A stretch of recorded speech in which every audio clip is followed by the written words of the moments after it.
मध्ये practical approach ठेवून कार्यकर्त्यांनी काम करावं लागतं, म्हणून आपण हा निर्णय घेतला आहे। लोकसभा निवडणुकीनंतर मात्र मी या मतदारसंघामध्ये स्वतंत्रपणे काम करणार आहे, माझं स्वतंत्र अस्तित्व कायम ठेवणार आहे आणि येणारी 2024ची विधानसभेची निवडणूक मी स्वतंत्रपणे लढवणार आहे।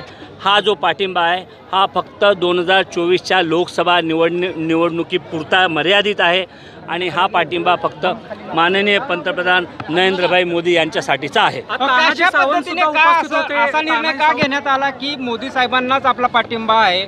नाही, आता देशामध्ये ज्या पद्धतीचं वातावरण आहे, देशाला आंतरराष्ट्रीय स्तरावर यशाच्या कीर्तीवर नेण्याचं काम माननीय पंतप्रधान नरेंद्रभाई मोदी गेली 10 वर्ष सातत्याने करतात।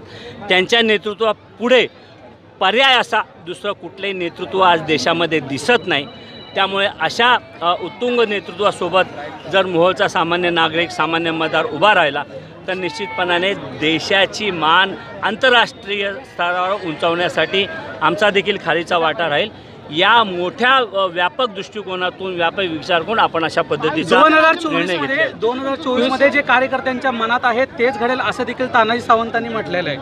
100% 2024 मध्ये या विधानसभेच्या निवडणुकीमध्ये कार्यकर्त्यांना जे वाटतंय, त्यांच्या मनात जे आहे तेच निश्चितपणाने घडेल। आपण लोकसभेसाठी इच्छुक होतात, MIM कडून आपल्याला ऑफरही देण्यात आली होती, मात्र ऐन टायमाला असं काय झालं की तुम्ही कुठल्याही प्रकारचा निर्णय घेता पाठिंबा जाहीर केला आहे? MIMच्या लोकांनी, MIMचे माजी नगरसेवक, MIMचे पदाधिकारी या सर्वांनी येऊन माझी भेट घेतली आणि त्यांनी असा त्यावेळेला प्रस्ताव दिला की तुमच्यासारखा सोलापूर जिल्ह्यातला पॉप्युलर चेहरा जर आमच्यासोबत राहिला, आमच्या पक्षातून निवडणूक लढवली तर ते फायदेशीर राहील, असा त्यांचा प्रस्ताव होता।